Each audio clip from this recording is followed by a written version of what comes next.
Hello and welcome to a new season of Spotlight One. I'm Karen York. Preparations are underway for the start of the new school year. Students return to school on August 16th.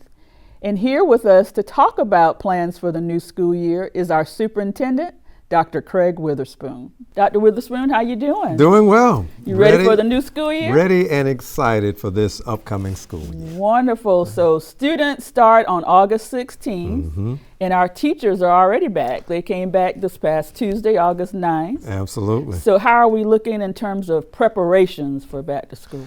Well, we're still in the midst of those things. You know, in Richland One, we have a very busy summer program that we have. So there's still the activity that goes on in our buildings, and then we have to clean and do those things, move things around while this area is being taken care of, and so forth and so on. Right. But our custodial staff, building services, and everybody is working hard, working together to get that done. And let's be clear, we'll be ready for next Tuesday. Wonderful, Yeah. wonderful.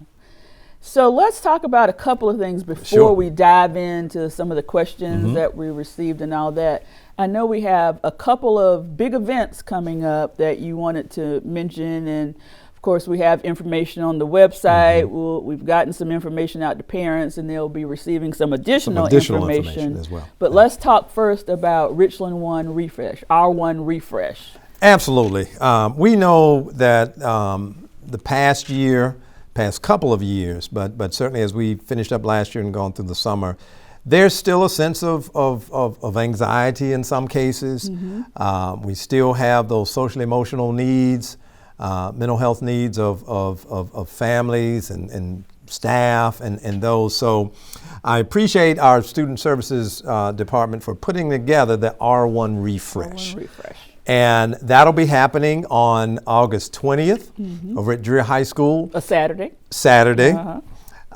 Where we will have mental health professionals, some of our staff speaking, some of our community partners that will be there, and sharing with parents some of those things that they can do to again, improve some of that anxiety and what's going on, and give some coping skills and those types of things. So we're asking all of our parents to come out and take part, and again, a lot of valuable information, because we know a lot of times if our families are good, that often translates to our students being good. And there are some sessions and information for students as well.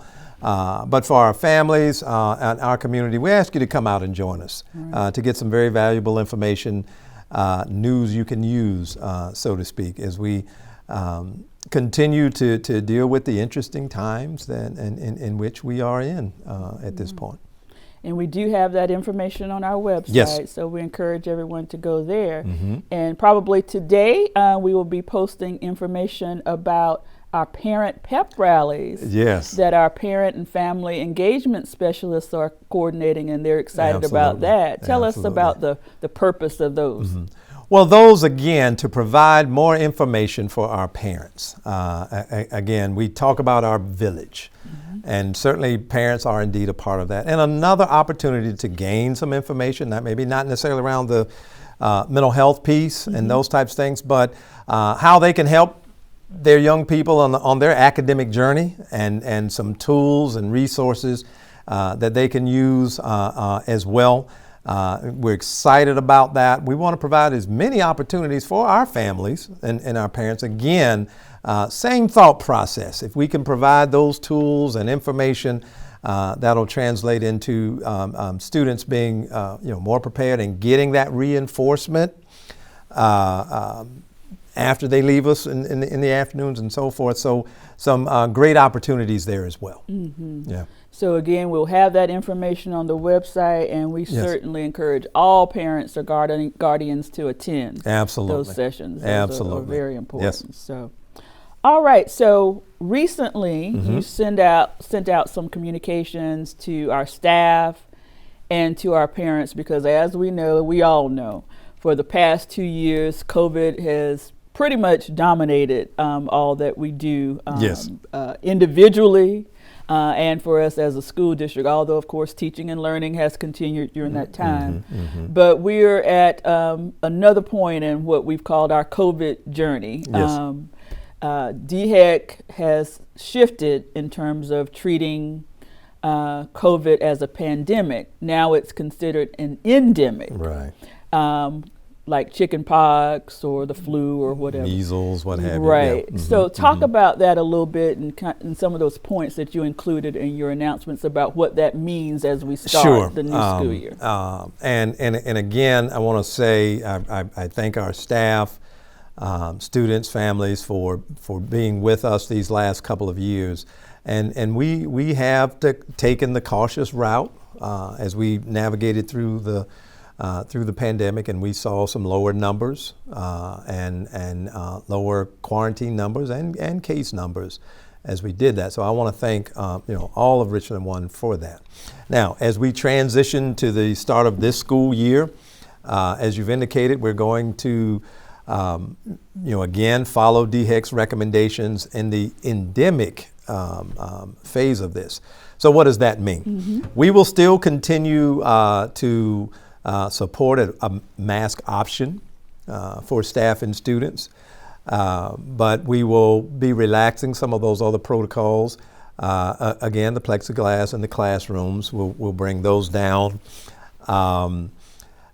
We will have our visitors and so forth come back in. I know we over the past year we kept getting that.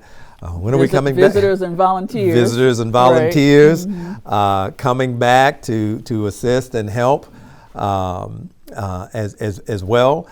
We will still keep some of those other PPE things in place, the hand sanitizers. We upfitted, if you will, our water fountains so that they could use water bottles and other things. That has been done. We appreciate that. And now we still say if you're experiencing some of those symptoms, to be mindful of that. There's testing still available. And per DHEC recommendations too, still if you contract COVID, that 5-day isolation, then coming back on day 6 through 10, required to wear a mask at that point. So we do appreciate that. The other thing we sent out is we will stop the dashboard that we've had. And I certainly thank AARE, Ms. Ross, for diligently doing that and our school staff that sent in information, verified, nursing services, and everybody. But I thank everybody for their diligence over the past few years with that. But as DHEC has stopped that reporting, we will stop as well. And one more thing I will add, treating COVID as an endemic, we will look at treating that like we would do any outbreak. And that outbreak meaning that 20% in the class, in a particular classroom. Again, some protocols that we've long standing had in place, again, with flu or measles and so forth, or the 20% of a school and that type of thing. So we will continue to monitor that, but we will do that with the same protocols that we've had for, again, other endemic. Like you said, measles and flu or chickenpox. And chickenpox, those types of things. So we are, again, in short, we're relaxing some of those protocols. We're getting our volunteers and our visitors back in, but we will continue to monitor and remain vigilant as we move forward. Good. So that's a perfect segue into our first couple of questions, which are related. So this parent says there are too many communicable diseases that have come to the surface. What is the plan to keep children as safe as possible? Another question from a parent, should I be concerned with my child going back to school with monkeypox on the rise? Excellent questions. So in terms of keeping students and staff safe in this time, again, we stay in contact with DHEC and other local health officials. in terms of protocols and what to do. Some of those are just outlined, and again, those are listed on the DHEC website. We have links on our web pages to that. So again, the endemic, which we will continue to follow those protocols, and DHEC recommendations to keep our students and our staff safe. Mm-hmm. I will say, as we know from what's going on, in our community, even with some of our staff, some of those numbers have increased. Mm-hmm. And again, as we prepare for back to school and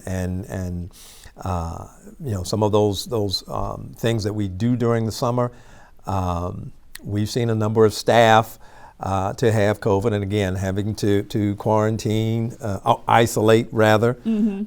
During that time, and wearing of masks and so forth.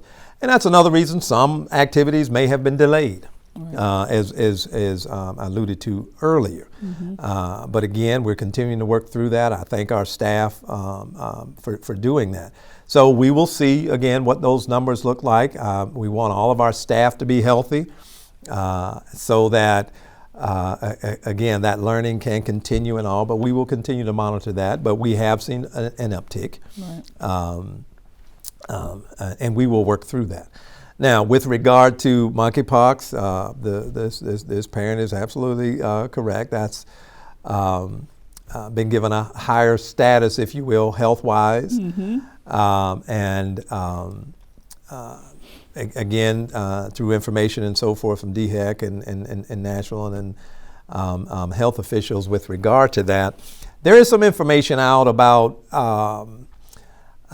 because this is not the first time this has been around, it's a uptick again, mm-hmm. In this time. So there is information out about transmission and how long and touch and those types of things, and that's out here, again on those health sites.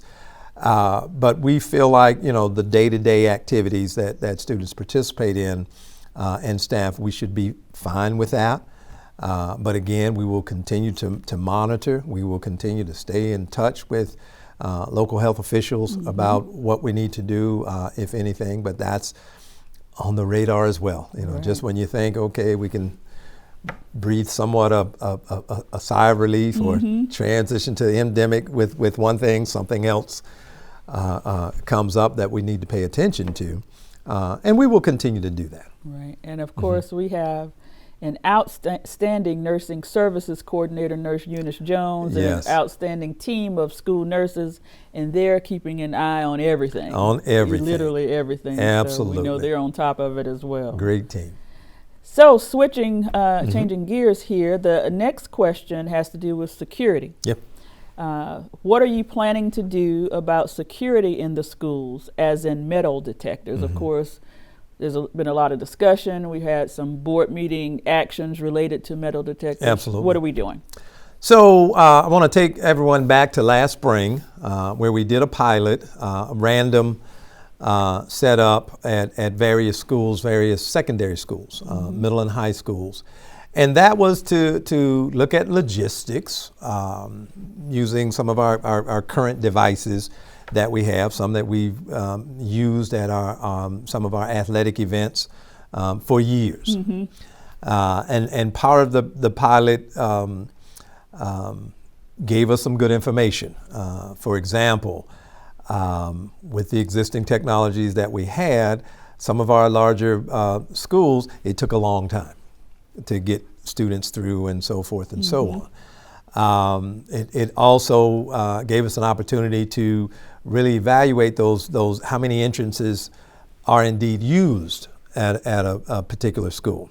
And we've long had separate entrances for car riders and walkers, students that walk, and then separate entrances for bus riders, because mm-hmm. you don't want to mix the buses and, right. the car traffic. So it gave us an opportunity to evaluate those things, and also give us some information about looking at some newer technology. which means there are some devices out here, weapons detectors, that you can calibrate the settings. That, for example, no, the book bags don't have to be emptied. You don't have to empty your pockets because, again, you can kind of dial in, so to speak, what you're looking for, what might alert the sensor, and then go from there. And we know from research, from talking with other districts, from the research that we've done, that can move traffic through a lot faster.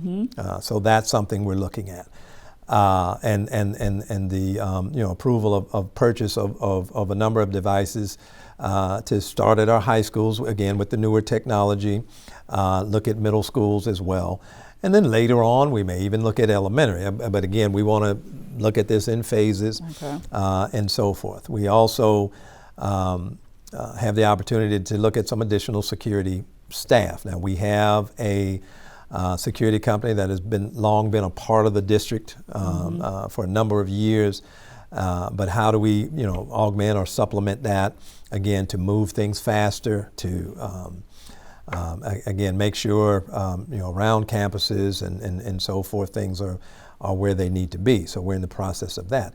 And other layers, if you will, and we do look at safety in a comprehensive manner. It's not just those things. It's not just the weapons detectors. It's not just our SROs that have been a part of the district. Although our SROs do a great job of being a part of the team, a part of the faculty, because a lot of things that happen or we need to know about, our students talk to our SROs. So it's great that they look at the SROs as, again, part of staff, part of the family, and we have a very good relationship with law enforcement. But on the other side, we talked a little bit about social and emotional learning and some of those things. We appreciate the work done by our counselors, our social workers, our parent and family engagement specialists, teachers, and everybody. Because again, safety is not just those physical things. It's how do we feel mentally, emotionally. And a question that we ask students on a regular basis, is there a caring adult in that building that you can go to if you're feeling uncomfortable or you've heard something or what have you? And thankfully, the vast majority of our students say yes, there is. Whether that might be the custodian, whether that might be the cafeteria worker, whether that might even be the bus driver.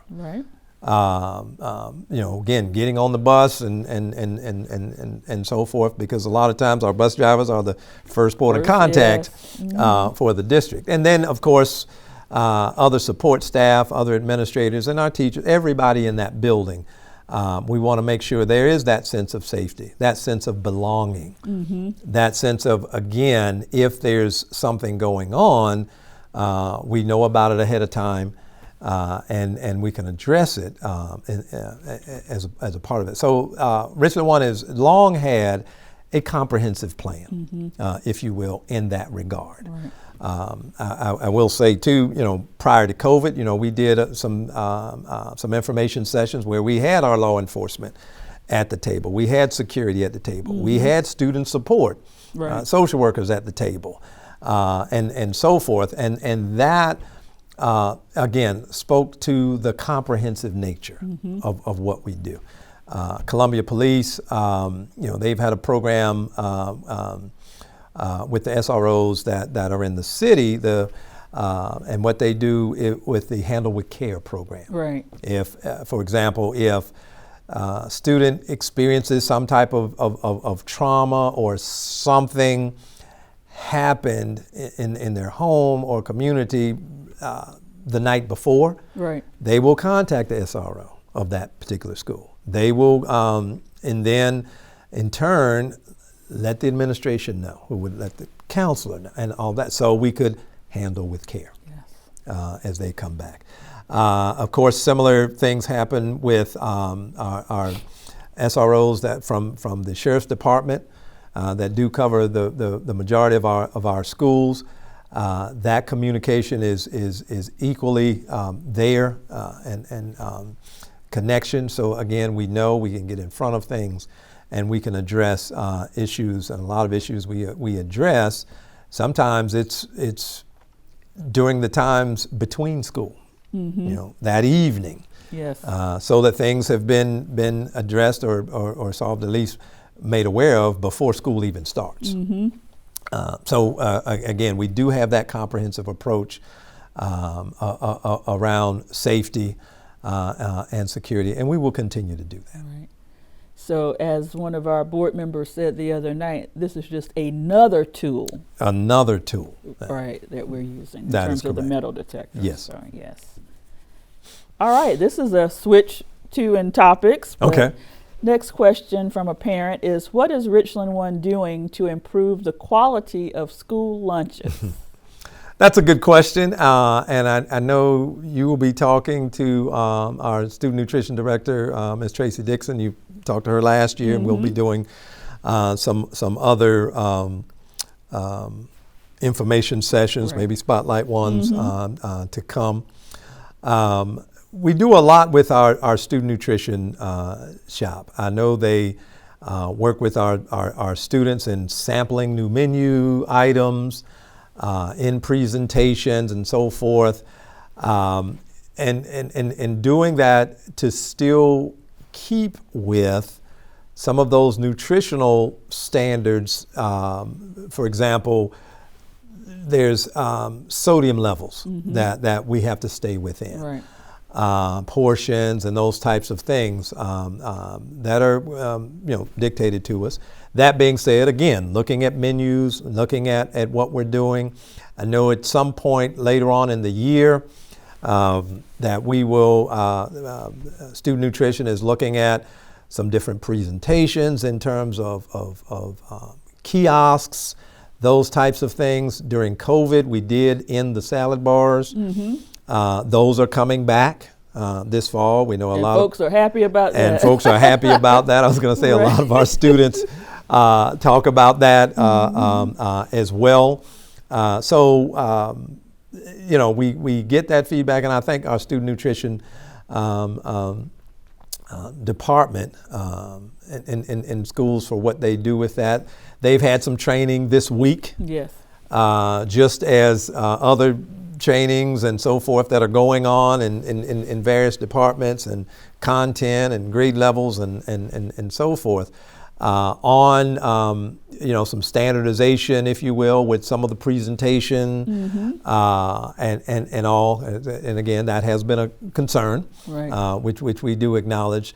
So making sure that again, from a presentation standpoint, there's the look that we are seeking. That it tastes good and looks good. And looks good. Okay. So we appreciate that feedback. We take that to heart. But there will be more information coming in the near future about some of those changes with our student nutrition program. Great.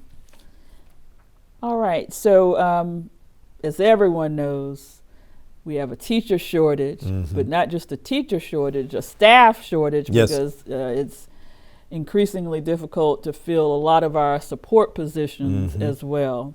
But the first question, and these two are related, is what is the plan to not disrupt student learning with the number of vacancies across the district? Second question is, why do we have so many teacher vacancies? Why haven't we raised teacher salaries like our neighboring districts? We'll start with that question first and then go back. Richland One has a very competitive salary schedule that does increase every year with the step increase, and in years past may have been a step plus, say, a 1% or a 2% and so forth. So what was approved in our budget this year was, of course, the step and $1,500 in the step, in addition to $1,500 for our classified staff, and then step and $1,000 for our classified staff. Right. I said that correctly. Okay. So we have had very competitive starting salary and schedules. One of the things that happened too with the budget process, we were able to make some adjustments to some of the steps within those schedules as well. So we're glad have been able to do that. Do we want our starting salaries and subsequent scale to be even more? Yes. I'll couple that with what we have not asked for an increase in millage, although the value of the mill has gone up. But the bulk of that comes from, because even with those step increases that are mandated and so forth, that's not all paid for by state dollars that we get. Right. Some of that, and of course on the classified side, that's handled locally. So for the past 3 years, we've not asked for an increase in the millage, although the value of the mill has increased. But as we look forward to working to increase those salaries, that may require, an ask for an increase in the millage. And just want to put that out there from a budgetary standpoint. But that being said, Richland One has had and even now a competitive salary schedule, and we want to continue to improve that. Now, with regard to number of vacancies and what we have, I know everyone says, oh, why is Richland One's number so high, much higher than say some surrounding districts and so forth and so on? Well, there's several reasons for that. First reason is historically we have invested in smaller class sizes. So the smaller the class sizes, the more positions needed. Right. Whereas in some other districts or what have you, class sizes might be a lot larger. We've made those smaller. So again, more positions required. Right. That happens. The other thing is, and we appreciate the diversity of our district. We absolutely do. Students that are here come on in and so forth, and sometimes that can be a challenge in terms of, oh, the grass is greener. But right. We have folks leave us and then, I want to come back. Find out it wasn't that green over there. Find out it wasn't that green. So the biggest issue in terms of our numbers is that we strive to have those smaller class sizes. Now, I will say this. Even with the number of vacancies that we have, we still have small class sizes. I just want to emphasize that. And where there need to be tweaks and adjustments, we do that. We do that. So I want that to be understood. Okay. And just like everybody everywhere, it's not only that recruitment side, but it's also that retention side. And school districts, even going back to we from some national conferences and meetings, we knew, a number of years ago there was going to be a teacher shortage. Not as many are going into education, right. And so forth. So districts all over the country are being impacted, and we're not immune to that. We've done some things last year with retention in terms of some one-time bonuses, if you will, one-time payments. We did our Richland One exhales last year that we asked principals to have those conversations with their staff to talk about,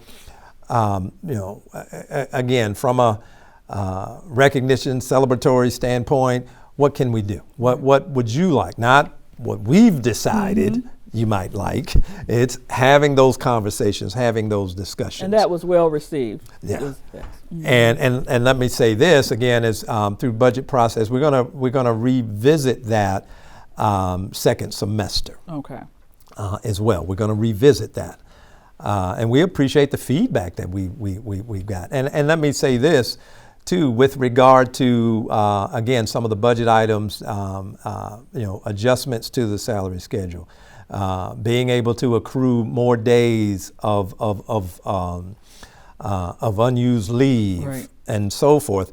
Those recommendations from a budgetary standpoint, they came from staff. Mm-hmm. From those meetings that we have annually with various employee groups. Mm-hmm. A lot of what was in this year's budget came from, so just so everybody knows, we do talk to staff regularly yes. Mm-hmm. across the organization. Mm-hmm. We do. But a lot of those recommendations that we put in terms of benefits and so forth are there. We have a very robust incentive program that we pay $1,000, if you're in this particular content area or special ed or math, science, those types of things. As well as our classified positions. As well as our classified drivers, custodians and all. And we continue to evaluate those things as well. So again, we appreciate the feedback we've gotten. We appreciate the feedback we'll continue to give. But again, I just want to emphasize again, because we have smaller class sizes. I want to emphasize that. And of course, if we were to up those class sizes, just from an operational standpoint, that number would be greatly diminished. Right. That number would be greatly diminished. So just to make sure we have addressed that first part of that question. Mm-hmm. So school starting Tuesday, obviously we do have several vacancies right now. Yeah. I know we're working every day, every hour of the day to get those vacancies filled. To get those filled. Impact on student learning, we have a plan in place. Oh, absolutely. As we have in years previously and will continue. Yes, there's a plan to ensure there's coverage, that students certainly have access to high quality instruction. Part of our plan has been and will continue to do, we've got some long-term subs that have been with us for years, are familiar with procedures, are familiar with some of those curricular needs and management and so forth, that we will continue to utilize. We've even, last year we kind of upped the pay for subs and also long-term subs. And some of that was again a part of the budget as well. So I say that to say, yes, we will have coverage next week, and we will continue to have those classrooms covered as we move forward in this year. Good. So you hit on this just a little bit when you were talking about some of those staffing kind of issues. But the first part of this pair of questions is, what is your plan to retain current employees? Sure. The second question is, what are some innovative ways the district can create to ensure that teachers feel supported and loved? Absolutely. In terms of read that first part again. What is your plan to retain current employees? Okay. And then what are some innovative ways what can we do to ensure that teachers feel supported and loved? Some of the things that I just talked about in terms of some of those changes to salary and schedules, because everybody says, we focus on that entry level, first year bachelor's degree. And when we do that, though, we do make some adjustments in some of those other steps. And that's what we heard. We hear you doing these things for starting salaries. What are we doing for those that are here? What are we doing for those that accrue certain days? What do we do about those that are at the top of the salary schedule? And those types of things. And again, as I alluded to earlier, some of those are those budgetary implications, which again we address and will continue to address. For example, even when we do the step and the 1,500 or the 1,000, even if someone is at the top, they still get that additional funds and so forth. So that's something we will continue to do. And again, some of those recommendations that we have implemented came from those employees, and we've gotten feedback that yes, that is appreciated. And there's more to be done, and we'll continue to look at that. But some of those are in that budget process that we have to work through. Now, with regard to our teachers and staff, and I will say this. I think I said it again. I'm going to say it yet again. We do talk to staff, and we as our as we talked about in our convocation, team one team. Right. We're all one team. So when staff is and teachers or custodians or anyone, you're having those conversations, discussions with your supervisors. You're having conversation discussions with the district, if you will. And we don't want to create this us and them. Right. No, it's us. It's one team. So again, I'll say yet again, feedback and so forth we seek, and it is appreciated, and no one should feel that they can't do that. Right. And I quite often, I don't want to say anything because, and so forth. But we can't address issues and concerns if we don't know. Right. So we want to know. And we will continue that dialogue. We will continue, and again, I want to emphasize, it's not that we haven't been, but we want to continue to emphasize, please do that, because we do listen, and folks are supported.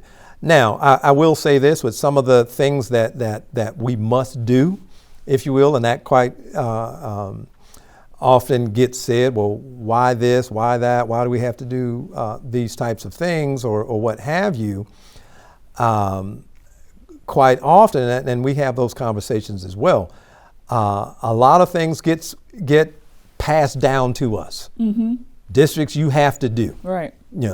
Which means, and again, district includes schools, includes teachers, include, I recall a few years back, there was some discussion, and we met with our elementary teachers in 2 sessions, different parts of town, and I appreciate them coming, because the said, we do too much testing, we do too much assessment, so we put on the board, here's what the state asked for, here's what we ask for, and it got communicated.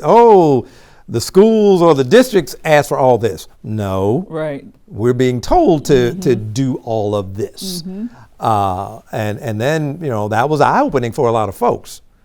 That those things get passed down, and we have to pass down. I'll give a perfect example. Now even our formative assessments, you got to do X number, and you have to do this and that and all of that. Which we have to do. Some of that gets tied into those provisos. If you don't do A, B, C, and D, you're going to forfeit 5% of your funds. We know that came up during COVID, right? And so forth. So we do want folks to understand, some of those things, we have to do, and so forth, and we're the messenger. Yeah, oftentimes we're the messenger. Down, right. Yeah, that okay, here's what's been said, but sometimes that gets lost in translation. Right. But as I share with our administrators, school-based and otherwise, you're the district.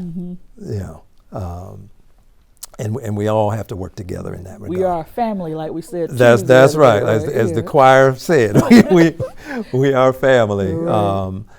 In that regard. But I can't say enough. We want to listen. And no one should feel like that they can't reach out, and don't let anybody tell you that.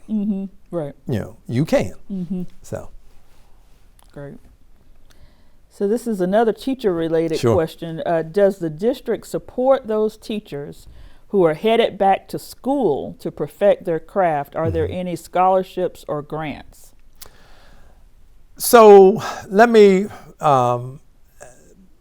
talk about what those things that we do. And there was some information that was put out nationally, for example, with some loan forgiveness. I think that's tied to maybe undergrad or so forth and so on. So if individuals are eligible for that, I would encourage you to follow up on that. We don't necessarily pay for higher degrees and those types of things. And oftentimes with masters and things above, there are scholarships that oftentimes exist on that undergrad level. Right. Not necessarily beyond that. But what we do is we do offer micro credentials, and actually our micro credentialing program, as a lot of things we do. Is beyond some of our some others. We offer, again, robust training and so forth. We offer leadership opportunities in terms of whether that's curriculum work, whether that is grade level chair or content chair, and there are stipends and so forth that are associated with that. There's some responsibilities that come with that. But there are stipends that come with that. We have a long-standing teacher grant program, and information will be forthcoming about that. So those are just some of the things that we do to support that continuous learning, right. To support that innovation in the classroom, that innovation in schools. And all, and again, that too, we welcome any suggestions, feedback that we can get on that we'll absolutely take a look at as we move forward. But we won't have any in all of those opportunities for our teachers and other staff as well. We do some training for classified staff, and we provide some opportunities working with our higher ed partners for our some of our classified staff to obtain their masters, right? Their bachelors, and join us full-fledged on the teacher ranks as well, because we have some very talented instructional aides that have been with us for a number of years, and they can bring that knowledge and that experience to bear as a teacher as well. So we will continue to explore and look at those things as well. Goodness.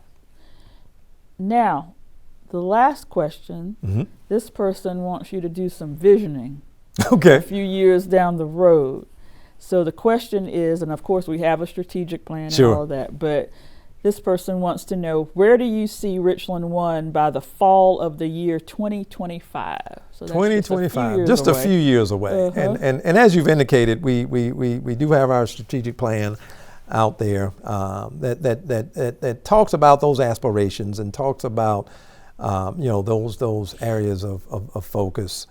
And embedded in that plan are those strategies and tactics to get there.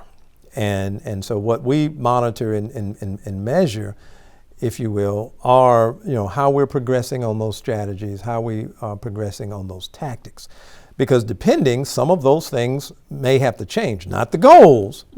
Now we may have to look at some of those targets and so forth. For example, we had some targets out there, or have some targets out there with regard to some achievement on literacy and math and so forth and so on, graduation rate, those types of things. Again, those, and then the important piece of those strategies and monitoring and measuring and supporting those leading indicators, if you will, because if you hit those leading indicators, the thought being you will hit those goals, because what's important is that work that we do to get there. I say that to say we were tracking, we were seeing growth and so forth with regard to a lot of our indicators, which we still are, but COVID came along and just knocked that away. So where we were striving to be in 24 or 25 in that regard, We still have those tactics and goals. We still have our academic recovery plan. We still have those school improvement plans. We still have those things that we are engaged in. And that will continue. Mm-hmm. I'm proud of what we've done over the years in terms of opportunities and options and access for our young people. We've seen, for example, the number of our high school students that have taken dual enrollment courses. We've seen that, quite frankly, over the last few years, quadruple. Wow. And we had, again, going from 100 or so, 200 or so, to this past year, over 600. Mm. We've seen also, a couple years ago, Richland One had the highest number of students getting associate degrees and certificates from Midlands Tech than in the Midlands. Mm-hmm. So we've last couple of years, we've got that 16th out of 16 career pathways implemented. Right. We see the number of our academic all-stars going back up. Mm-hmm. And I will say that this past year when we recognized our academic all-stars, that was probably one of our most diverse classes that we've had. We're doing some work now with regard to our middle school scholars and ensuring that our middle school students, when they enter sixth grade, they're on that path to become that middle school scholars. Again, regardless of the school and so forth, that we have those supports in place, that we have those opportunities for young people across the district. So in terms of 25, quite frankly, it's continuing to do those things that we do to have those options and opportunities for our young people, to provide settings where, as our mission statement says, and it's so powerful, that they're able to realize their dreams and potential in terms of what it is they want to do. We see our scholarship numbers going back up. Mm-hmm. Prior to the pandemic, I think we were in the 80 million range. Yes. Mm-hmm.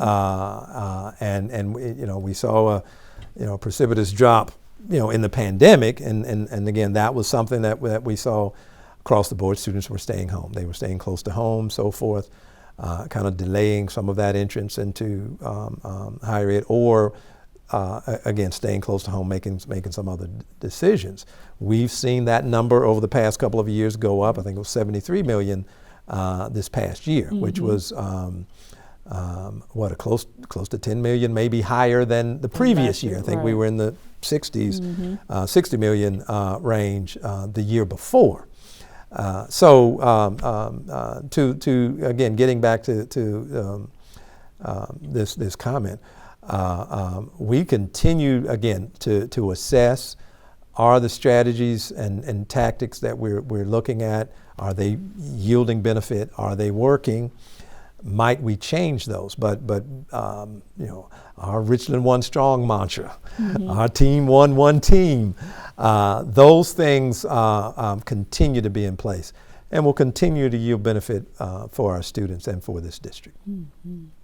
And of course, the work continues all for the benefit of the students that we serve. Of the students that we serve. So we are still focused on that for sure. So, yes. Dr. Witherspoon, we are excited about the start of a new school year, and we certainly look forward to you coming back. Maybe we'll give you a few weeks or so, and we'll ask you to come back and kind of give us an update on how things are going. Absolutely. I appreciate it. Appreciate it. Thank you so much. Thank you. And thank you for joining us for another edition of Spotlight One.